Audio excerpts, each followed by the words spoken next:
2027 में 7 राज्यों में चुनाव होने और इसमें सबसे बड़ा राज्य है उत्तर प्रदेश, जहां अगले साल मार्च में चुनाव होंगे। लेकिन चुनाव की तैयारी अभी से शुरू हो चुकी है। सत्ता में बैठे योगी सरकार और विपक्ष इस माथापच्ची में लग चुके हैं कि किन मुद्दों पर चुनाव लड़ा जाएगा। क्योंकि योगी हिंदुत्व का चेहरा है और हिंदुओं के लिए उनका कमिटमेंट उनके बयानों से कई बार सामने भी आया। हाल की रैली में योगी ने अवैध धर्मांतरण के मास्टरमाइंड छांगुर का भरे मंच से नाम लिया और कहा कि हमने छांगुर को सलाखों के पीछे पहुंचाया। सवाल है कि क्या 2027 के चुनावी एजेंडे में छांगुर भी शामिल होगा।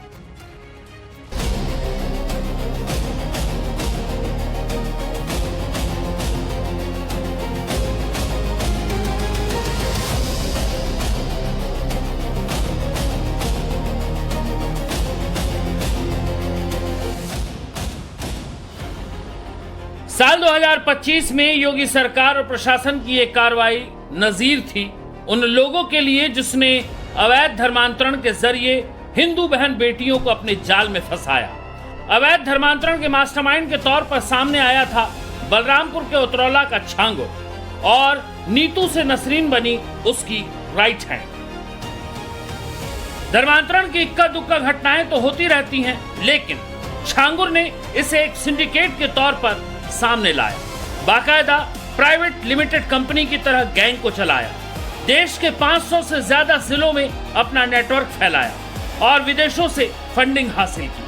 भारत के खिलाफ गजवाए हिंद की साजिश रची। लेकिन इस पूरे सिंडिकेट पर जिस तरह से उत्तर प्रदेश की योगी सरकार ने प्रहार किया वो अपने आप में काबिले तारीफ है। इसी के लिए मैं आपके पास आया हूं। हमने पहले दिन कहा था ना, जब मुख्यमंत्री की शपथ ली थी, हमने कहा था अपराध और अपराधियों के प्रति जीरो टॉलरेंस रहेगी।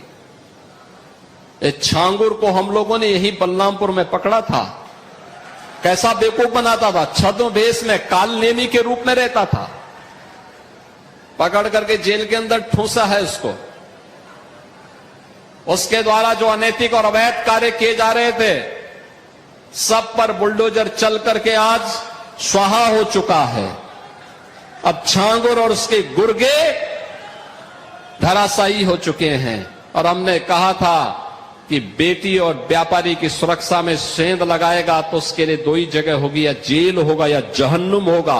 और बहनों और भाइयों, आज उत्तर प्रदेश में आप देखते होंगे सुरक्षा। मुख्यमंत्री योगी आदित्यनाथ ने 22 जुलाई को श्रावस्ती की जनता के सामने जिस अंदाज में छांगुर और छांगुर के सिंडिकेट को ध्वस्त करने की बात की, उसके बड़े मायने हैं।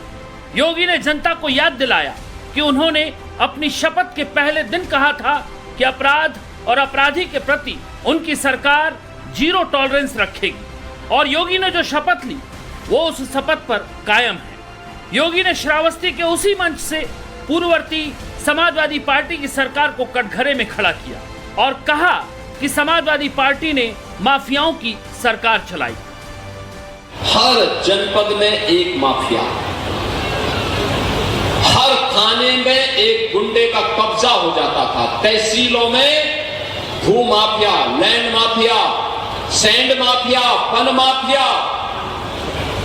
पशु माफिया, इनका कब्जा हो जाता था। आम जनता टकटकी लगाई देखती रहती थी। न किसी गरीब को राशन, न स्वास्थ्य की सुविधा, न पेंशन की सुविधा, न मकान की सुविधा, न शौचालय की सुविधा। नौजवान की नौकरी में सेंध लगाते थे। अन्नदाता किसान को योजना से वंचित करके बदहाल करते थे और कारीगरों को अपमानित करते थे। योगी आदित्यनाथ ने 19 मार्च 2017 को पहली बार उत्तर प्रदेश के मुख्यमंत्री पद की शपथ ली थी। उसके बाद 25 मार्च 2022 को लगातार दूसरी बार योगी आदित्यनाथ मुख्यमंत्री बने और अब 2027 के लिए योगी पूरी तरह तैयार हैं। श्रावस्ती में योगी जिस जनसभा को संबोधित कर रहे थे, ये वही जनता है जो 2027 के लिए योगी को वोट करेगी। और अगर इस मंच से योगी ने गुंडे और माफियाओं के साथ साथ छांगुर के सर्वनाश की बात दोहराई है, तो फिर ये समझने में कोई संदेह नहीं कि बलरामपुर के उतरौला से धर्मांतरण का मास्टरमाइंड छांगुर इस बार योगी के चुनावी एजेंडे का हिस्सा होगा कि नहीं होगा। छांगुर 2027 में योगी के एजेंडे का हिस्सा इसीलिए भी होगा क्योंकि योगी हिंदुत्व की बात करते हैं, योगी हिंदू राष्ट्र की बात करते हैं, सनातन की बात करते हैं, सनातन की शक्ति की बात करते हैं, हिंदुओं को एकजुट रखने की बात करते हैं। सनातन कमजोर होगा तो देश कमजोर होगा, देश कमजोर होगा तो सनातन के सामने अस्तित्व का संकट खड़ा होगा। याद करिए ना, बांग्लादेश के मुद्दे पर सब मौन है, लगता है सबका मुंह बंद हो गया है क्योंकि मरने वाला हिंदू है, कोई नहीं बोलेगा, उसके लिए कोई मानवाधिकार नहीं है।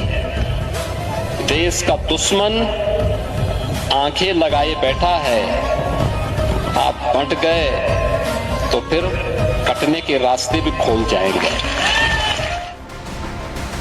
इसलिए योगी के लिए छांगुर माफिया मुख्तार और अतीक से ज्यादा खतरनाक है। माफिया मुख्तार और अतीक ने तो जमीनों पर कब्जा किया, गुंडागर्दी की, लोगों का हक छीना, इंसानों का खून बहाया, लेकिन छांगुर तो नस्ल को खराब करने के एजेंडे पर काम कर रहा था।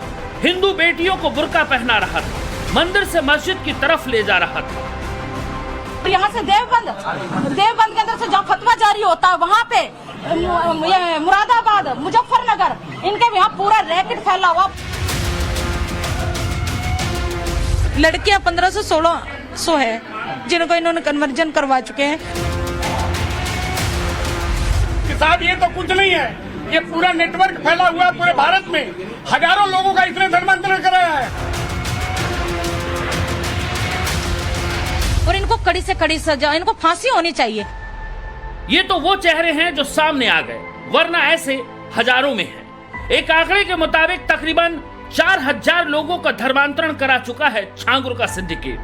ब्लैकमेलिंग के जरिए, लालच के जरिए और पैसों की ताकत के दम पर छांगुर ने अपने सिंडिकेट को मजबूत बनाया। छांगुर के सिंडिकेट की तकरीबन 300 करोड़ की संपत्ति आकी गई। नीतू और नवीन के पास छांगुर की गैंग का फंड मैनेजमेंट होता था। संपत्तियों की खरीद फरोख्त से लेकर धर्मांतरण के लिए फंडिंग का लेखा जोखा नीतू और नवीन संभालते थे। छांगुर कम पढ़ा लिखा था, लेकिन नीतू और नवीन पढ़े लिखे थे। फर्राटेदार अंग्रेजी बोलने वाली नीतू ने तमिलनाडु से उच्च शिक्षा हासिल की। हायर एजुकेशन के बाद नीतू पढ़ाई करके लंदन की फर्म से भी जुड़ी रही। लंदन की फर्म ने उसे दुबई में तैनाती दी, जहां उसकी मुलाकात नवीन रोहरा से हुई। नवीन भी पढ़ा लिखा प्रोफेशनल था, जो दुबई की एक शिपिंग कंपनी में काम कर रहा था। दुबई में ही दोनों ने शादी की, दोनों की एक बेटी हुई। दुबई में ही छांगुर की मुलाकात इस परिवार से हुई। वहीं इन लोगों ने धर्म परिवर्तन किया और बीते 10 सालों से यह परिवार उतरौला में रहने लगा। इसके बाद से ही छांगुर, जो मूंगा और मोती बेचता था, सिंडिकेट का मास्टरमाइंड और करोड़पति बन गया और धर्मांतरण का गैंग कारपोरेट स्टाइल में चलने लगा। बलरामपुर के उतरौला से शुरू हुआ खेल पहले उत्तर प्रदेश में फैला, फिर महाराष्ट्र, कर्नाटक, तमिलनाडु, बिहार, पश्चिम बंगाल, गोवा, दिल्ली, राजस्थान और उत्तराखंड जैसे राज्यों में फैल गया। एक रिपोर्ट के मुताबिक छांगुर के धर्मांतरण का नेटवर्क 579 जिलों तक फैला था, जिसमें तकरीबन 3000 लोग शामिल थे, जिनका काम धर्मांतरण से लेकर इस्लाम का प्रचार प्रसार करना था। लेकिन इसमें तकरीबन 1000 ऐसे मुस्लिम युवकों की फौज थी जो सिर्फ हिंदू लड़कियों को अपने प्रेम जाल में फंसाने का काम करते थे, जिसमें मेरठ के बदर सिद्दीकी जैसे माहिर खिलाड़ी भी थे। धर्मांतरण के लिए बाकायदा रेट तय किए गए थे। ब्राह्मण, क्षत्रिय और सरदार लड़कियों के लिए 15 से 16 लाख, पिछड़ी जाति की लड़कियों के लिए 10 से 12 लाख और दूसरी जाति की लड़कियों के लिए 8 से 10 लाख रुपए दिए जाते थे। दुनिया के 5 देशों में छांगुर का नेटवर्क फैला हुआ था: पाकिस्तान, दुबई, कनाडा, नेपाल और सऊदी अरब। इन 5 देशों से छांगुर गिरोह को फंडिंग होती थी। प्रवर्तन निदेशालय ने छांगुर बाबा के खिलाफ 106 करोड़ रुपए के मनी लॉन्ड्रिंग के मामले में जांच शुरू की थी, जिसमें से उसके 40 खातों में पाकिस्तान, टर्की, सऊदी अरब, यूएई, कनाडा, पाकिस्तान और अन्य कुछ मुस्लिम देशों से लगातार फंडिंग आ रही थी। आश्चर्य की बात यह है कि इन 40 में से 18 खातों में पिछले कुछ 3 महीनों में ही सिर्फ 68 करोड़ रुपए जमा किए गए थे। ईडी की जांच में ये बात भी सामने आ चुकी थी कि विदेशी फंडिंग की इस साजिश में नवीन रोहरा उर्फ जमालुद्दीन की दुबई की कंपनी यूनाइटेड मरीन के बैंक खातों का इस्तेमाल हुआ। यूनाइटेड मरीन के बैंक अकाउंट में अज्ञात स्रोतों से भारी मात्रा में रकम जमा कराई गई। बाद में इस अकाउंट से करोड़ों रुपए नवीन रोहरा के एनआरआई और एनआरओ बैंक खातों में ट्रांसफर किए गए। इसके बाद इस रकम को दुबई से भारत के खातों में ट्रांसफर किया गया। इतना ही नहीं, इसके अलावा ईडी को 300 करोड़ की फंडिंग नेपाल कनेक्शन से भी मिली।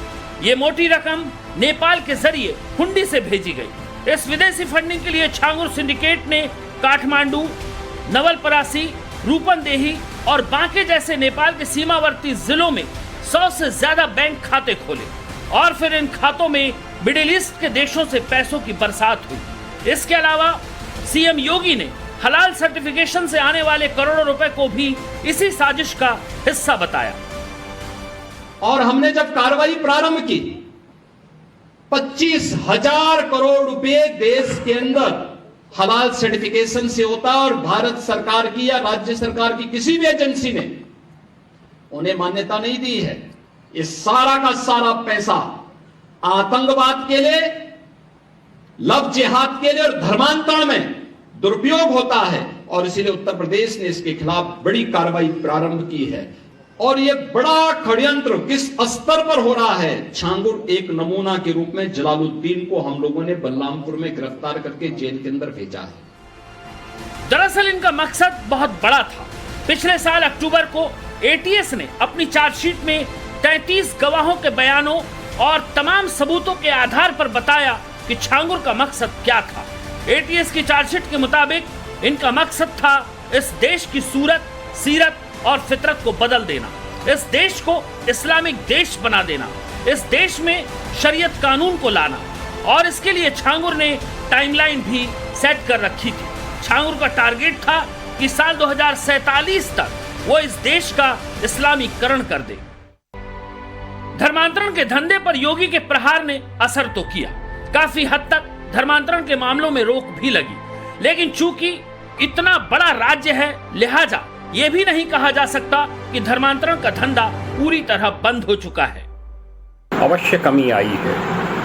जो बड़े पैमाने पर धर्मांतरण कराते थे उनकी गतिविधियों पर रोक लगी है, पर यह बीमारी बिल्कुल नासूर की तरह समाज में फैल रही थी। उस पर रोक लगने में पूर्णतः समय लगेगा।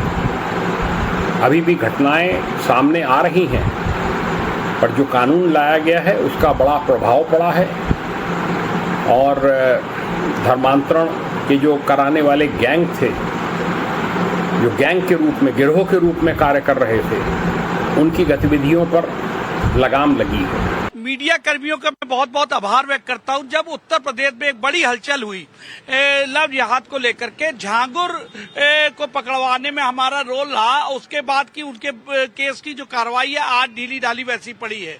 उत्तर प्रदेश में योगी जी के जो नवनियुक्त अधिकारी हैं वो लगातार उनको गुमराह करते बगल में बैठ करके।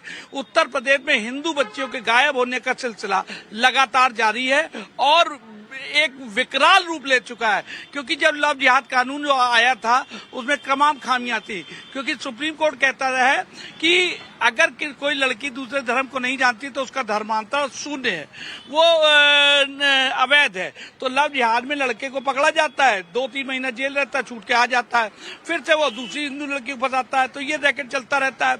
तो जब तक इसमें जो जड़ है, इमाम मौलाना जो धर्मांतरण कराते, जब तक उनकी गिरफ्तारी सुनिश्चित नहीं होती है तब तक ऐसे मामले रुकने वाले नहीं। विदेशी फंडिंग है इसमें और लगातार मामले ताबड़तोड़ सामने आ रहे हैं।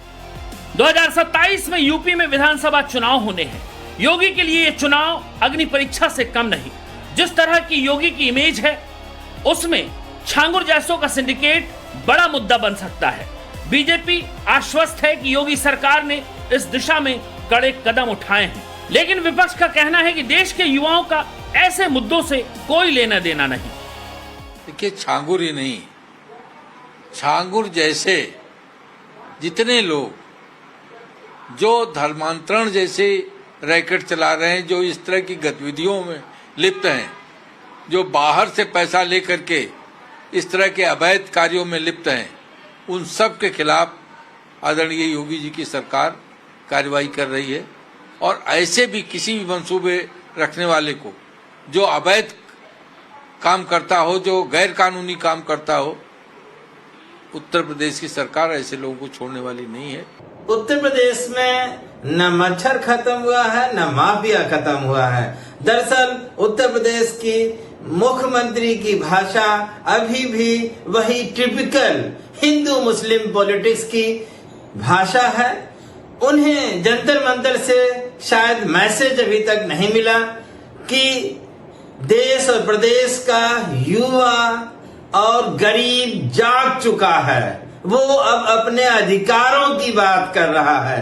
उसे कोई मतलब नहीं है कि छांगुर बाबा कहाँ गए, कौन कहाँ गया, कौन मारा गया, कौन पीटा गया। उसे मतलब है कि उत्तर प्रदेश के युवाओं को नौकरी मिली क्या। हाल ही में दिल्ली में जिस तरह से जंतर मंतर पर विरोध प्रदर्शन हुआ और युवाओं ने अपनी मांग के आगे सरकार को झुकने पर मजबूर किया, उससे साफ है कि युवाओं के मुद्दे 2027 के चुनाव में अहम रोल अदा करेंगे। लेकिन सनातन, हिंदुत्व और धर्म की रक्षा योगी की यूएसपी है और योगी जब भी चुनाव में उतरेंगे अपनी पिच पर उतरेंगे। मनीष यादव के साथ ब्यूरो रिपोर्ट, टाइम्स नाउ, नव भारत।